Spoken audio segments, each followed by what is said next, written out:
Et si je vous disais qu'un enfant peut grandir toute sa vie dans une famille aimante, sans jamais savoir pourquoi il se sent différent? Avril 1934, Villers-sur-Mer, en Normandie. Devant une vieille porte en bois, 3 frères posent pour une simple photographie de famille. Rien d'exceptionnel en apparence. Juste 3 garçons, bien droits, silencieux, sous l'objectif d'un photographe ambulant. Mais ce jour-là, cette photo n'est pas prise pour un souvenir. Elle est prise pour protéger quelqu'un. Et surtout, pour cacher une vérité que personne n'ose prononcer.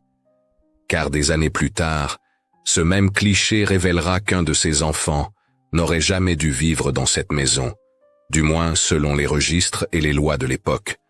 Aujourd'hui, je vais vous raconter toute cette histoire dramatisada, inspirée de situations humaines et sociales réelles, pas à pas.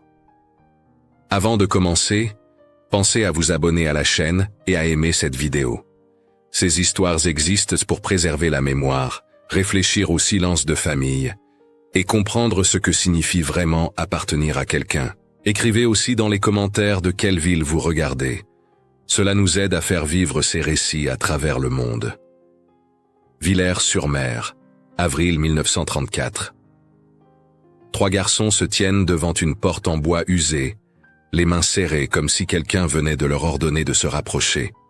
Mais si vous regardez attentivement cette photographie en sépia, vous remarquerez quelque chose d'étrange dans leurs yeux. Ce n'est pas de la peur, ce n'est pas de la joie. C'est le regard de ceux qui portent un secret si lourd qu'ils pourraient détruire tout ce qu'ils aiment. Et pendant 50 ans, aucun d'eux ne dira la vérité sur ce qui se cache derrière ce simple portrait de famille. Cette photographie a été prise le jour où une inspectrice municipale a failli découvrir que l'un de ces 3 garçons n'était pas censé exister dans cette maison. Le jour où Louise Rouvel, leur mère, a tremblé pour la première fois en disant.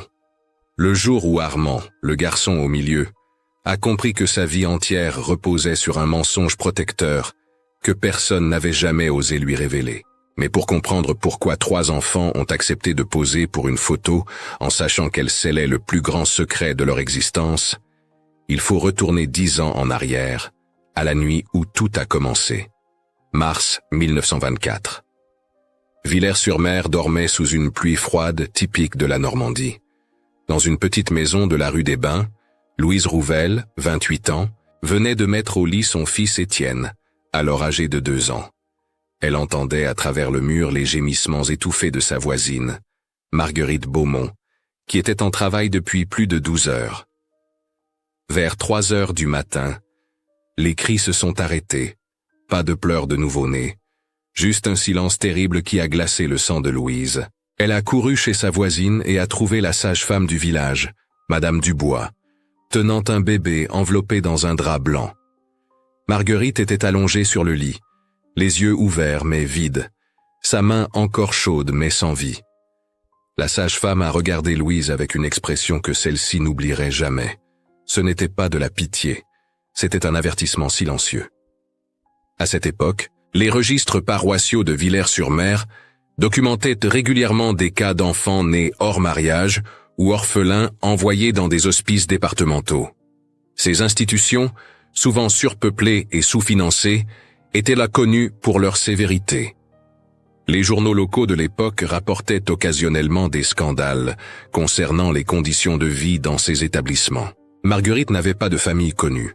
Le père du bébé était inconnu. Et dans la France rurale des années 1920, un enfant sans parents était un problème administratif que les autorités résolvaient rapidement et froidement. Mais avant de mourir, Marguerite avait murmuré quelque chose à Louise quelques heures plus tôt, quand elle était venue lui apporter du bouillon. Ces derniers mots avaient été simples mais désespérés. Ne le laissez pas partir. Ne laissez pas qu'il l'emmène loin d'ici. Louise a pris le bébé dans ses bras. Il était si petit, si fragile. Ses yeux à peine ouverts cherchaient déjà quelque chose à quoi s'accrocher. Elle a senti son cœur se briser et se reformer en même temps. Elle savait ce qu'elle devait faire. Elle savait aussi que cela changerait tout. Quand Henri, son mari, est rentré du travail au port ce matin-là, il a trouvé Louise assise dans la cuisine avec 2 enfants au lieu d'un. Elle ne lui a pas demandé la permission. Elle ne lui a pas expliqué. Elle a simplement dit « Voici Armand.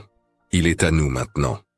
Henri Rouvel était un homme pratique, un docker habitué aux décisions rapides et aux situations compliquées. Il a regardé le bébé, puis sa femme, puis de nouveau le bébé. Il a vu la détermination dans les yeux de Louise, cette même détermination qui l'avait fait tomber amoureux d'elle 7 ans auparavant. Il a compris qu'il n'y avait pas de retour en arrière possible. Mais Henri a posé une condition qui allait façonner les 15 années suivantes de leur vie. Si nous faisons cela, personne ne doit savoir. Pas les voisins, pas la famille, pas même les enfants quand ils grandiront. Il sera notre fils à tous les égards, mais cette vérité restera entre nous. Louise a accepté. Elle pensait protéger Armand. Elle ne réalisait pas encore qu'elle venait de créer une prison invisible, dont même l'amour ne pourrait pas toujours les libérer. Les premiers mois ont été étonnamment faciles. Villers-sur-Mer était une petite commune, mais pas au point que tout le monde connaisse les détails intimes de chaque famille. Louise a simplement annoncé qu'elle avait eu un 2e enfant.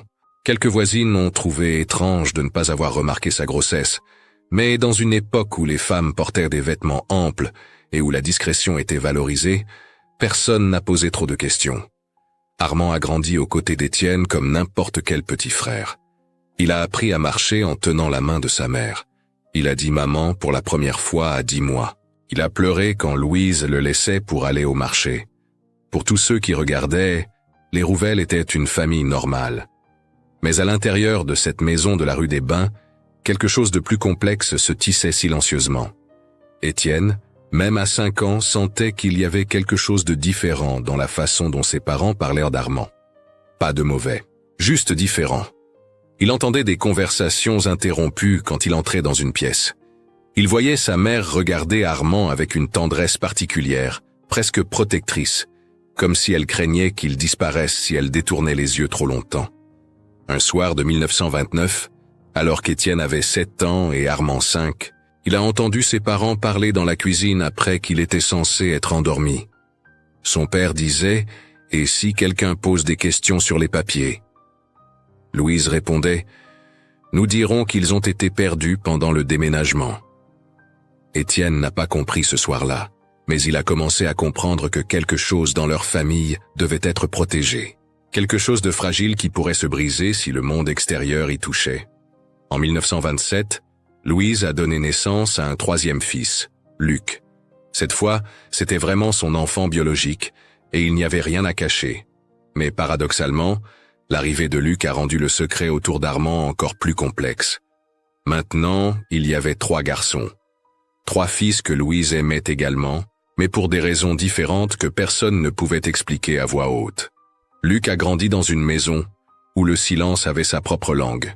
Il ne savait pas pourquoi, mais il sentait que quelque chose reliait ses 2 frères aînés d'une manière qui l'excluait légèrement. Pas par méchanceté, juste par nécessité. Les années ont passé, et Armand est devenu un garçon silencieux mais observateur. Il ne posait pas de questions, mais ses yeux suivaient tout. Il remarquait comment sa mère hésitait parfois avant de le serrer dans ses bras, comme si elle se rappelait quelque chose de douloureux. Il voyait comment son père le regardait, avec une expression étrange, un mélange d'affection et de quelque chose qui ressemblait presque à de la culpabilité. À l'école communale de Villers-sur-Mer, Armand était un élève moyen, mais appliqué. L'institutrice, mademoiselle Germain, notait dans ses rapports que le jeune Rouvel était exceptionnellement poli et semblait toujours vouloir faire plaisir. Trop, peut-être. Comme s'il sentait qu'il devait mériter sa place. Un après-midi de novembre 1932, alors qu'Armand avait 8 ans, quelque chose s'est produit qui a failli tout révéler. Une cousine éloignée de Louise est venue rendre visite à la famille. En voyant les 3 garçons jouer dans le jardin, elle a fait une remarque innocente mais dévastatrice. Étienne et Luc se ressemblent tellement. On voit bien qu'ils ont le nez des Rouvel. Mais Armand, il tient de qui exactement? Le silence qui a suivi a duré à peine 3 secondes. Mais pour Louise, c'était une éternité. Henri a répondu rapidement, il ressemble au grand-père maternel de Louise. Vous ne l'avez jamais connu. La cousine a accepté l'explication sans insister. Mais Étienne, qui avait 10 ans et commençait à vraiment comprendre, a vu le visage de sa mère devenir pâle. Cette nuit-là, Étienne a fait quelque chose qu'il n'avait jamais osé faire. Il a confronté ses parents. Il a attendu que ses frères soient endormis, et il est descendu dans la cuisine, où Louise et Henri parlaient à voix basse. Il a simplement dit « Je sais qu'Armand n'est pas vraiment mon frère. Dites-moi la vérité. » Louise a fondu en larmes. Henri est resté figé, et pendant 1 heure, ils ont tout raconté à Étienne. La nuit de la naissance d'Armand, la mort de Marguerite Beaumont, la promesse faite, la peur constante d'être découvert, les documents de l'hospice départemental qui mentionnaient régulièrement des cas d'enfants placés dans des conditions difficiles. Tout. Étienne a écouté sans pleurer. Quand ses parents ont fini, il a posé une seule question. « Est-ce que vous l'aimez comme vous m'aimez ?» Louise a répondu sans hésiter. « Oui. Peut-être même plus parce que je sais ce que c'est de le perdre. » Étienne a alors pris une décision qui définirait le reste de sa vie. Il ne dira jamais, et moi non plus. Il est mon frère, point final. À partir de ce moment, Étienne est devenu le gardien silencieux du secret familial. Il protégeait Armand sans que celui-ci sache de quoi. Il détournait les conversations quand quelqu'un posait des questions sur les ressemblances familiales. Il inventait des histoires pour expliquer pourquoi Armand était différent des 2 autres. Mais cette protection avait un prix. Étienne portait maintenant un poids qu'aucun enfant de 10 ans ne devrait porter. Il voyait Armand jouer innocemment avec Luc et se demandait comment son frère réagirait le jour où il découvrirait la vérité. Il avait peur qu'Armand se sente trahi, peur qu'il pense ne pas être vraiment aimé. Pendant ce temps, Armand continuait à grandir avec un sentiment étrange qu'il ne pouvait pas nommer. Ce n'était pas de la tristesse, ce n'était pas de la colère. C'était juste une sensation de ne pas être complètement à sa place, même dans l'endroit où il aurait dû se sentir le plus en sécurité. Il compensait en étant le meilleur fils possible. Il aidait sa mère plus que ses frères. Il obéissait à son père sans jamais se plaindre. Il partageait tout avec Luc et protégeait Étienne, comme si c'était son rôle dans la famille. Les archives municipales de l'époque montrent qu'en 1933, une nouvelle politique administrative a été mise en place dans toute la Normandie. Le gouvernement voulait mettre à jour les registres de population pour des raisons de santé publique et de planification sociale. Chaque famille devait présenter les certificats de naissance de tous les membres du foyer. Quand Louise a reçu la lettre officielle en janvier 1934, elle a senti son monde s'effondrer. Elle n'avait jamais enregistré Armand officiellement. Elle n'avait jamais eu de certificat de naissance pour lui. Pendant 10 ans, elle avait réussi à éviter cette question, mais maintenant, elle ne pouvait plus se cacher. Henri et elle ont passé des nuits entières à chercher une solution. Ils ont envisagé de forger des documents, mais les sanctions pour fraude administrative étaient sévères à cette époque. Les journaux régionaux rapportaient régulièrement des cas de familles condamnées à des amendes importantes, ou même à des peines de prison pour falsification de registres officiels. Finalement, ils ont décidé de jouer sur le temps et l'apparence. Ils présenteraient Armand comme leur fils légitime et espéreraient que l'inspectrice municipale ne vérifierait pas trop en profondeur les archives paroissiales. Mais il y avait un problème. L'inspectrice assignée à Villers-sur-Mer était Madame Hélène Fournier, connue dans toute la région pour sa rigueur administrative. Les fonctionnaires locaux disaient qu'elle pouvait repérer une irrégularité dans un registre à 100 mètres de distance. Elle ne laissait rien passer. La date de l'inspection a été fixée au 15 avril 1934. Louise a commencé à préparer les garçons sans leur expliquer pourquoi. Elle leur a dit de rester ensemble autant que possible, de se comporter comme des frères parfaits. Étienne a compris immédiatement. Luc a trouvé cela étrange mais a obéi. Armand a senti la tension mais n'a rien dit. Les jours avant l'inspection, Louise était incapable de dormir. Elle imaginait Madame Fournier découvrant la vérité, emmenant Armand, les condamnant pour fraude. Elle voyait son fils arraché de ses bras, envoyé dans un de ces hospices dont elle avait entendu parler avec horreur. Henri essayait de la rassurer, mais lui aussi était terrifié. Il avait travaillé toute sa vie pour construire une réputation d'homme honnête au port. Si ce secret était révélé, il perdrait non seulement son fils, mais aussi sa dignité dans la communauté. La veille de l'inspection, Louise a fait quelque chose qu'elle n'avait jamais fait. Elle a réuni ses 3 fils dans la cuisine et leur a dit quelque chose qui les a tous marqués. Demain, Une dame va venir. Elle va poser des questions. Tout ce que vous devez faire, c'est être vous-même. Être frère. Parce que c'est ce que vous êtes. Rien de plus, rien de moins. Luc, 5 ans à peine, n'a pas vraiment compris. Étienne, 12 ans, a compris trop bien. Et Armand, 10 ans, a senti pour la première fois que quelque chose de très important était en jeu. Quelque chose qui le concernait directement, même s'il ne savait pas quoi. Le 15 avril 1934 est arrivé avec un ciel gris typique de la Normandie. Louise s'est réveillée avant l'aube, incapable de rester au lit. Elle a préparé le petit déjeuner avec des mains tremblantes, renversant du lait, brûlant le pain. Henri lui a touché l'épaule en silence, mais même ce geste de réconfort ne pouvait pas calmer la tempête dans son cœur. Madame Fournier devait arriver à 10 heures. À 9h30, Louise avait déjà vérifié 3 fois que la maison était en ordre. Elle avait fait réciter aux garçons leur date de naissance, leur nom complet, l'histoire de la famille. Armand répétait parfaitement né le 14 mars 1924, fils de Louise et Henri Rouvel. Les mots sonnaient vrais dans sa bouche, mais quelque chose dans les yeux de sa mère lui disait que chaque syllabe comptait plus qu'il ne le comprenait. À 10 heures précises, on a frappé à la porte. Madame Fournier était une femme d'environ 50 ans, vêtue d'un tailleur sombre, portant une serviette en cuir usé remplie de formulaires et de registres. Son visage était sévère, mais pas cruel. C'était le visage de quelqu'un qui faisait son travail sans émotion, sans exception. Elle est entrée dans la petite maison de la rue des Bains et a immédiatement commencé son inspection. Elle a demandé à voir les certificats de naissance. Louise a présenté ceux d'Étienne et Luc sans problème.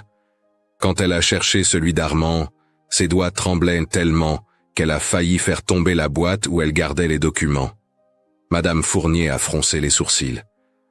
Le certificat d'Armand. Louise a dit d'une voix qu'elle essayait de garder stable. Je pense qu'il a été égaré lors de notre déménagement il y a quelques années. Mais je peux vous donner toutes les informations nécessaires. Né ici à Villers-sur-Mer, le 14 mars 1924. L'inspectrice a noté quelque chose dans son carnet. Son expression était illisible. À cette époque, les registres paroissiaux constituaient la source principale de vérification des naissances dans les petites communes. Madame Fournier savait qu'elle pourrait vérifier auprès du curé si nécessaire. Elle a ensuite demandé à voir les enfants. Louise a appelé les 3 garçons qui attendaient dans la pièce voisine. Ils sont entrés en file, Étienne en premier, puis Armand, puis Luc.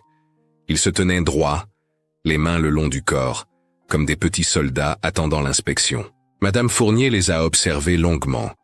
Elle a remarqué comment Étienne et Luc avaient les mêmes yeux bruns, la même forme de visage.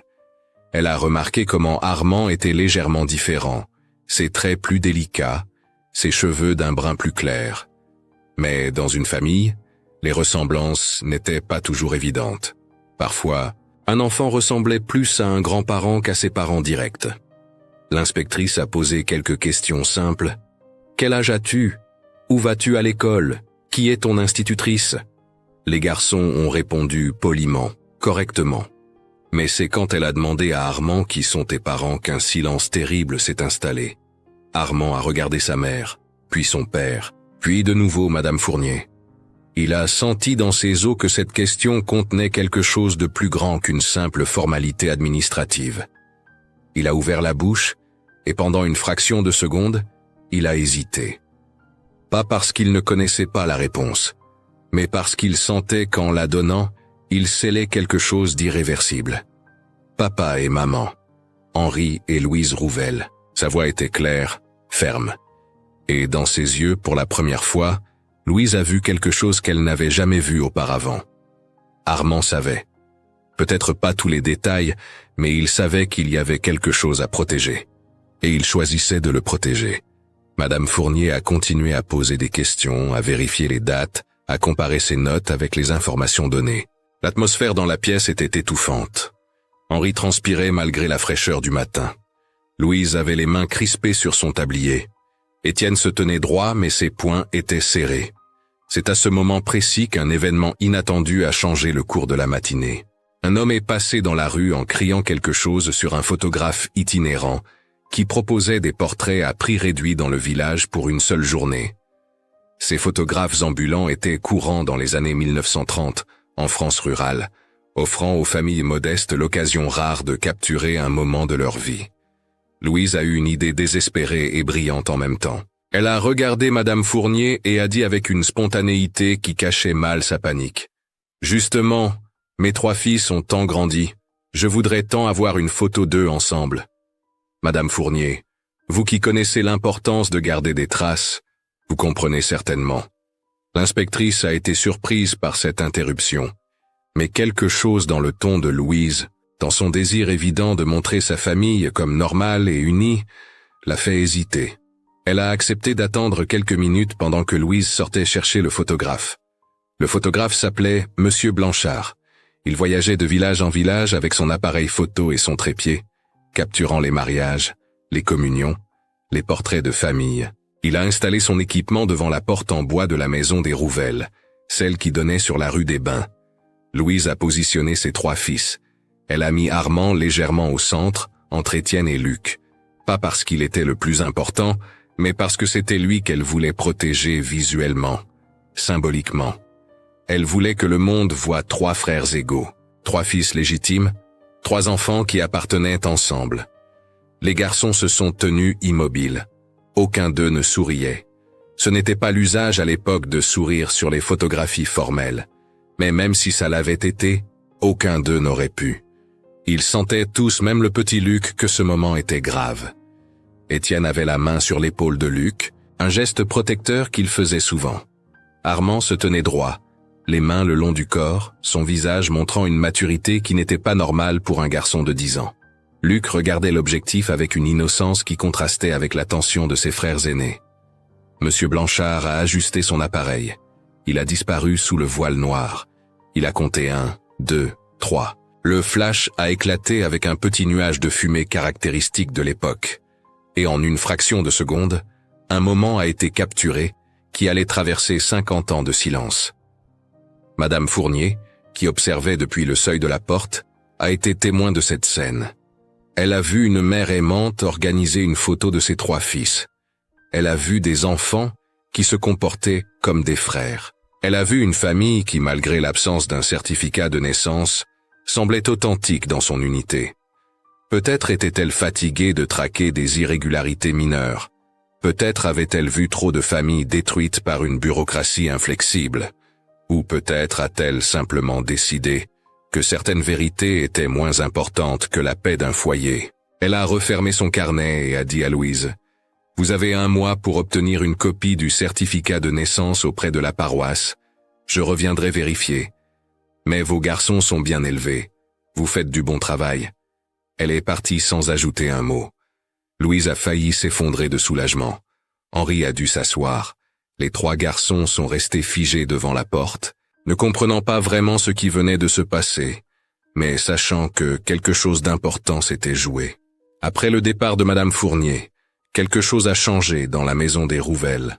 Pas immédiatement, pas de façon évidente, mais comme une fissure invisible qui grandit lentement dans un mur. Armand ne disait rien, mais il observait tout différemment maintenant. Il avait vu la peur dans les yeux de sa mère. Il avait senti la tension qui électrisait l'air quand l'inspectrice posait ses questions. Et quelque part dans son esprit de 10 ans, il commençait à assembler les pièces d'un puzzle qu'on ne lui avait jamais montré complet. Louise a effectivement obtenu un certificat de naissance falsifié auprès d'un clerc de paroisse complaisant qui, moyennant un paiement discret, a ajouté le nom d'Armand dans les registres avec une date antidatée. Ces pratiques, bien que techniquement illégales, n'étaient pas rares dans la France rurale des années 1930, où la bureaucratie était souvent plus flexible que les lois ne le suggéraient. Quand Madame Fournier est revenue, 1 mois plus tard, elle a accepté le document sans poser de questions supplémentaires. Le dossier a été clos. Officiellement, Armand Rouvelle était né le 14 mars 1924, fils légitime de Louise et Henri Rouvelle. Le papier disait que c'était vrai, et dans cette époque, le papier était la vérité. Mais la photo prise ce jour-là est restée dans un tiroir de la commode de Louise. Elle ne l'a jamais accrochée au mur. Elle ne l'a jamais montrée aux visiteurs. C'était une photo qu'elle sortait parfois tard le soir, seule, dans la cuisine, regardant les visages de ses 3 fils figés dans ce moment de peur transformé en force. Les années ont passé. Les garçons ont grandi. Étienne est devenu un adolescent sérieux qui aidait son père au port. Armand est devenu un jeune homme studieux, qui travaillait plus dur que nécessaire dans tout ce qu'il faisait. Luc est devenu le plus enjoué des 3, celui qui amenait des moments de légèreté dans une maison où le silence avait parfois trop de poids. En 1938, quand Armand avait 14 ans, quelque chose s'est produit qui a failli briser le pacte familial. Un oncle éloigné de Henri est venu rendre visite à la famille. C'était un homme qui parlait trop et buvait encore plus. Pendant le dîner, il a fait une remarque en regardant Armand. Ce garçon ne ressemble à personne dans la famille Rouvel, ni les Blanchard du côté de Louise non plus. C'est curieux.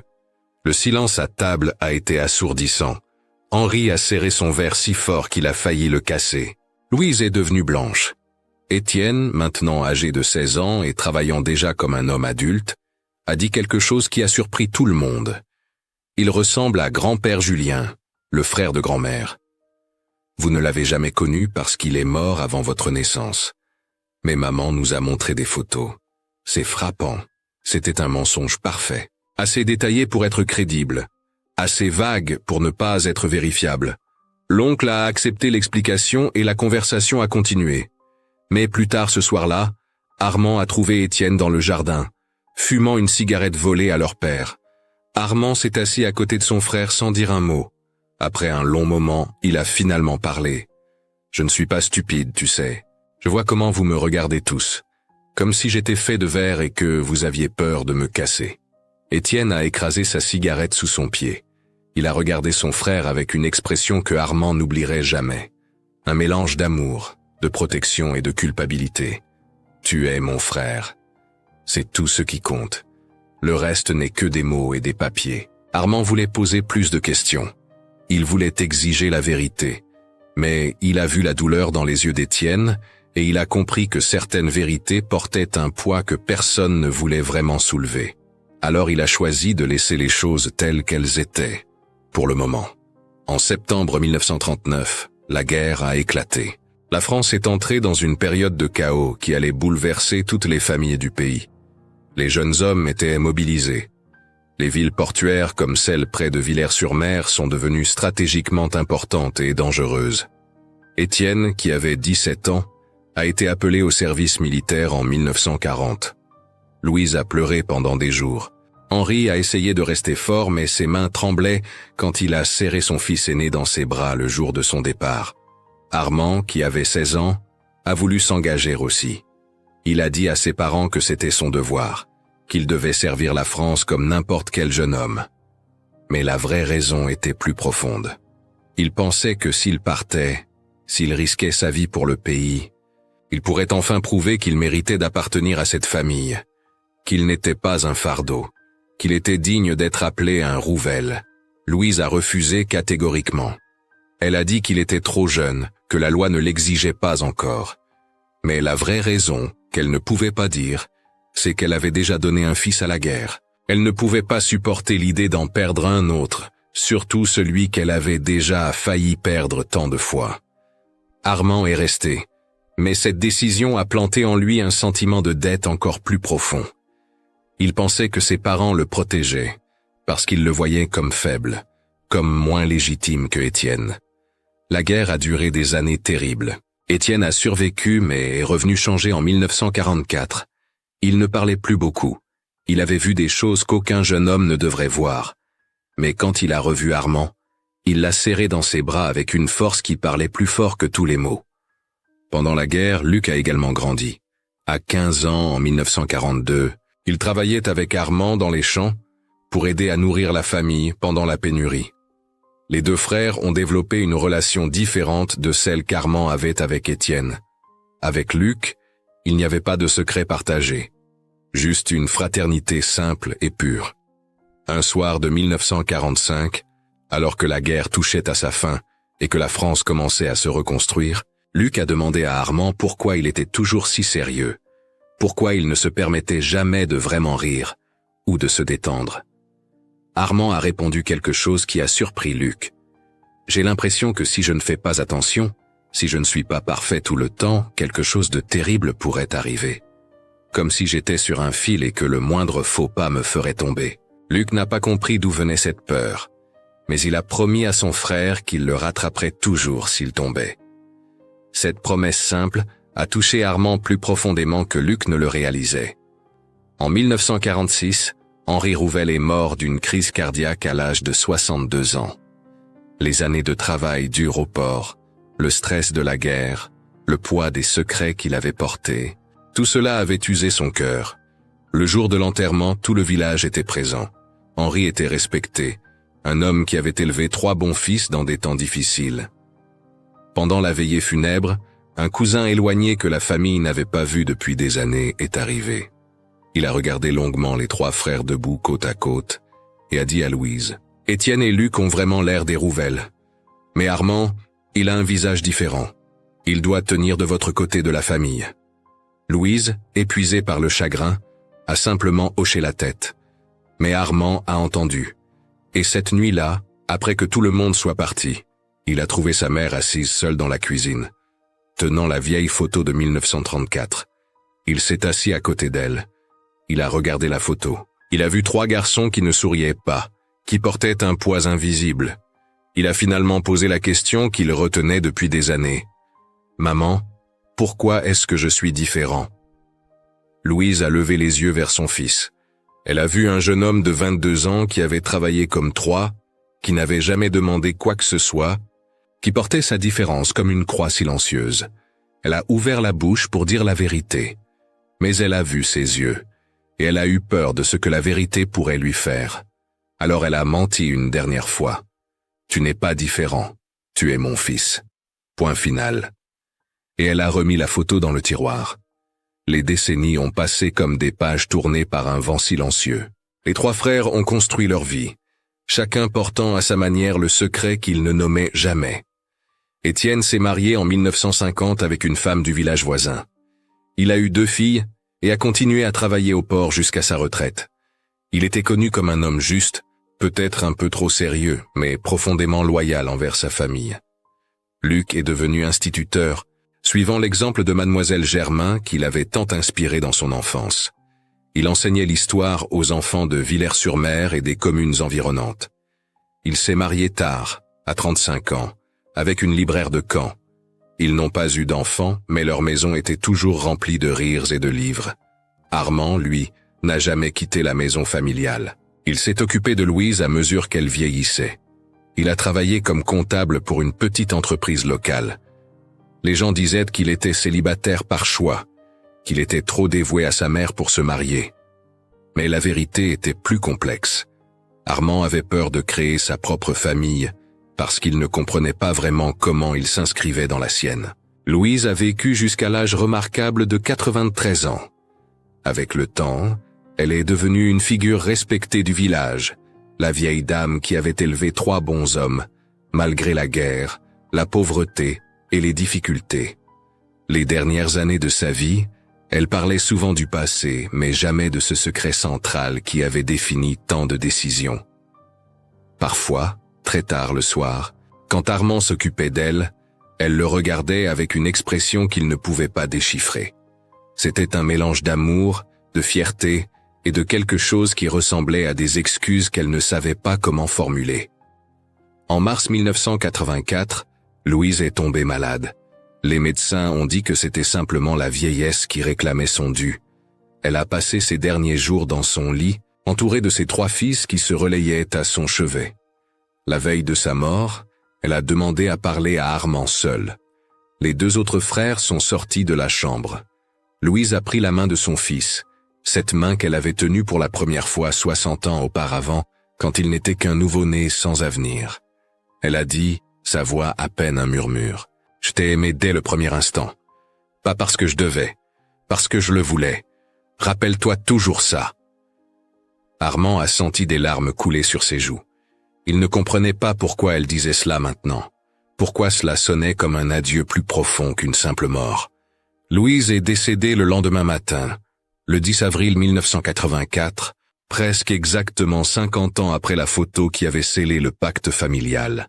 Les funérailles ont été simples mais bien fréquentées. Tout le village est venu rendre hommage à la matriarche Étienne.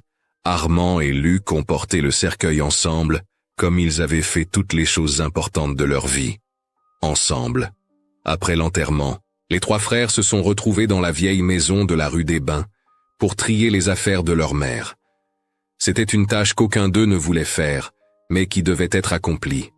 La maison avait à peine changé en 50 ans. Les mêmes murs, les mêmes portes, les mêmes craquements dans le plancher. Mais elle semblait plus petite maintenant, comme si elle s'était rétrécie avec le temps, ou comme si eux avaient grandi au-delà de ses limites. Étienne, maintenant âgé de 62 ans, les cheveux gris, le dos légèrement courbé par les années de travail manuel, a ouvert la commode dans la chambre de leur mère. Luc, 57 ans, professeur retraité aux lunettes épaisses, rangeait les vêtements. C'est Armand, 60 ans, qui a trouvé le tiroir du bas. Il l'a ouvert doucement et a découvert une petite boîte en bois. À l'intérieur, il y avait des lettres, quelques bijoux sans valeur, et une photographie en sépia. Il a sorti la photo et l'a regardée sans comprendre immédiatement ce qu'il voyait. Puis, il a reconnu la porte, la maison, et trois garçons qui se tenaient raides comme des soldats. Luc s'est approché et a regardé par-dessus l'épaule de son frère. « Mon Dieu, c'est nous.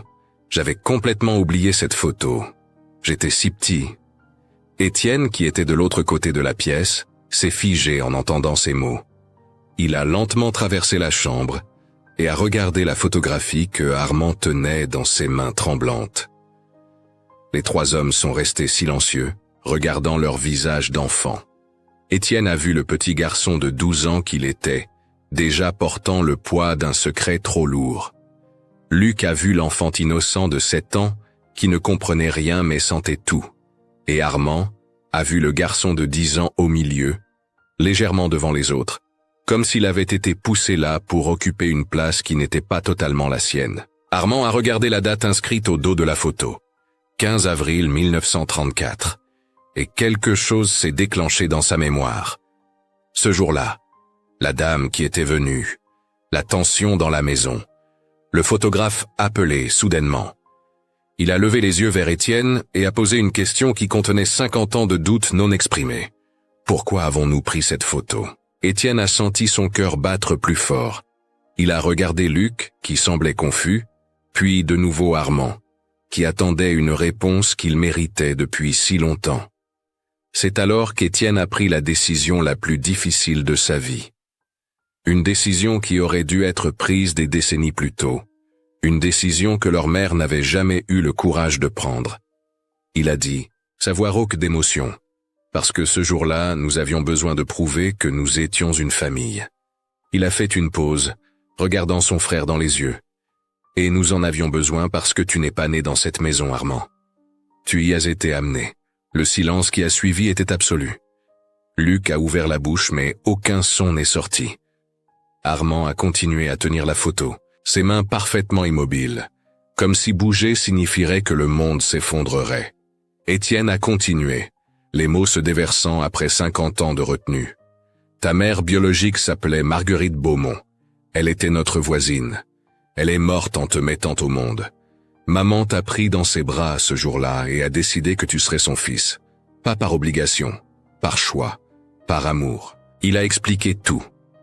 La nuit de 1924, la promesse, la peur des institutions, l'inspection de 1934, la photo prise comme preuve de normalité, le secret maintenu pendant toutes ces années par peur de blesser, de perdre, de détruire ce qu'ils avaient construit ensemble. Luc pleurait ouvertement maintenant. Il n'avait jamais su. Pendant 57 ans, il avait vécu à côté de ce secret sans jamais le soupçonner. Il regardait Armand et voyait soudain toutes ces années différemment. Les moments où Armand travaillait trop dur. Les fois où il se tenait légèrement à l'écart. Cette sensation qu'il avait toujours eue que son frère portait quelque chose qu'il ne pouvait pas nommer. Armand restait silencieux. Son visage ne montrait rien. Étienne et Luc ne savaient pas s'il était en colère, blessé, soulagé ou détruit. Enfin, après ce qui semblait une éternité, Armand a parlé. Sa voix était calme, presque sereine. Je le savais. Une partie de moi l'a toujours su. Il a regardé la photo à nouveau. Ces trois garçons figés dans un moment de peur, transformés en solidarité. Je me suis toujours demandé pourquoi je me sentais comme si je devais mériter ma place ici. Pourquoi je ne pouvais jamais me permettre d'échouer. Pourquoi je restais quand les autres partaient. Luc s'est approché et a mis sa main sur l'épaule de son frère. Tu n'avais pas à mériter quoi que ce soit. Tu étais notre frère. Tu l'as toujours été. Armand a secoué la tête, les larmes coulant librement maintenant. Mais je ne savais pas. Pendant toutes ces années, je me sentais différent sans savoir pourquoi. Je pensais que c'était ma faute, que j'étais défectueux d'une manière que je ne comprenais pas. Étienne s'est agenouillé devant son frère, malgré ses genoux arthritiques. Il a pris les mains d'Armand dans les siennes. Ce n'était pas ta faute. C'était notre fardeau, pas le tien. Nous voulions te protéger, mais à la place, nous t'avons fait porter un poids invisible. Les trois hommes ont pleuré ensemble pour la première fois de leur vie adulte. Ils ont pleuré pour les années de silence, pour la mère qui avait gardé ce secret jusqu'à sa mort, pour le père qui n'avait jamais trouvé les mots, pour l'enfant sauvé qui avait passé 60 ans à essayer de mériter un amour qui lui avait toujours appartenu. Après un long moment, Armand a essuyé ses yeux et a regardé de nouveau la photo. Vous savez ce qui est étrange. Cette photo que maman gardait cachée, elle ne nous montre pas comme une fausse famille. Elle nous montre exactement ce que nous étions. Trois frères protégeant un secret pour se protéger les uns les autres. Luc a souri à travers ses larmes. Tu as raison. Nous n'étions pas unis par le sang, mais par quelque chose de plus fort. Par le choix de rester ensemble malgré tout. Étienne a eu une idée soudaine. Il s'est levé et est sorti de la maison. Quand il est revenu quelques minutes plus tard, il tenait un vieil appareil photo qu'il avait emprunté à un voisin. Il a dit, sa voix ferme malgré l'émotion. « Nous allons refaire cette photo, maintenant, au même endroit. » Les trois frères sont sortis et se sont positionnés devant la même porte en bois, maintenant encore plus usée qu'en 1934. Étienne a réglé le retardateur et s'est précipité pour rejoindre ses frères. Cette fois, Armand s'est placé au centre, non pas parce qu'il devait être protégé, mais parce que ses frères l'ont guidé là. Cette fois, ils ont souri. Pas beaucoup, juste un léger sourire qui disait « Nous avons survécu. Nous sommes toujours là. Nous sommes toujours ensemble. » Le flash a éclaté. Une nouvelle photo a été prise, 50 ans après la première. Cette deuxième photo n'a jamais été montrée à personne d'autre. Elle n'est pas dans un musée. Elle n'est pas dans une archive historique.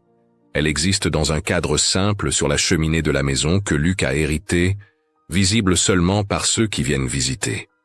Et à côté de cette nouvelle photo, dans le même cadre, se trouve l'ancienne photographie de 1934. Deux moments, séparés par 50 ans de silence, maintenant réunis. Armand a vécu encore 15 ans après cette journée.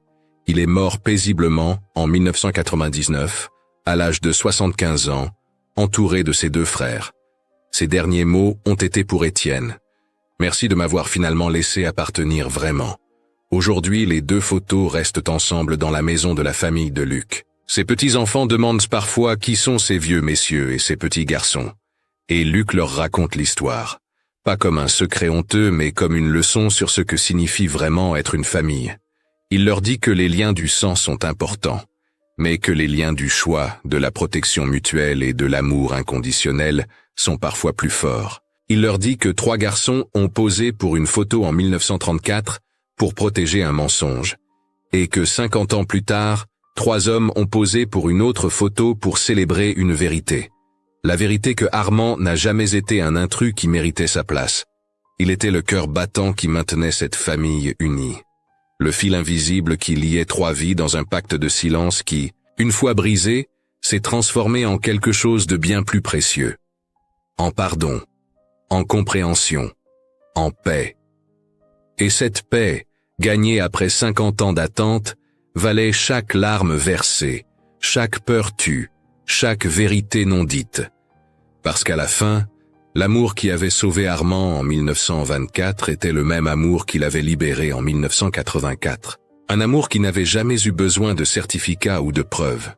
Juste trois frères qui avaient choisi de rester ensemble, contre vent et marée, jusqu'au bout. Cette histoire nous rappelle que certaines familles ne sont pas construites par le sang, mais par des choix faits dans la peur, l'amour et le silence. Parfois, ce que l'on cache pour protéger peut aussi devenir ce qui enferme, et la vérité, même tardive, peut encore offrir apaisement et dignité à ceux qui ont attendu toute une vie. Cette histoire est une œuvre fictionnelle, une reconstitution dramatique inspirée de réalités humaines et sociales bien réelles, pour mieux réfléchir à ce que signifie l'appartenance, la filiation et le pardon. Pensez-vous que le silence peut être une forme d'amour, ou finit-il toujours par blesser ceux qu'il voulait protéger? À votre avis, Armand aurait-il dû connaître la vérité plus tôt, ou ce secret était-il nécessaire dans le contexte de l'époque? Dans votre propre famille, existe-t-il des histoires ou des silences transmis de génération en génération? Si vous êtes resté jusqu'à la fin, écrivez le mot « appartenance » dans les commentaires. Cela nous aide à savoir que cette histoire vous a accompagné jusqu'au bout. Dites-nous aussi de quelle ville vous regardez cette vidéo. Et si vous le souhaitez, partagez une histoire ancienne de votre famille ou de vos ancêtres. Un souvenir, un secret, un destin discret. Vos récits peuvent inspirer de futures histoires sur cette chaîne, et nous vous en remercions sincèrement. Si cette histoire vous a touché, pensez à vous abonner à la chaîne, à aimer la vidéo, à activer la cloche pour ne pas manquer les prochaines publications, à partager ou commenter, et à cliquer sur la carte finale pour découvrir les histoires suivantes. Merci de votre écoute respectueuse.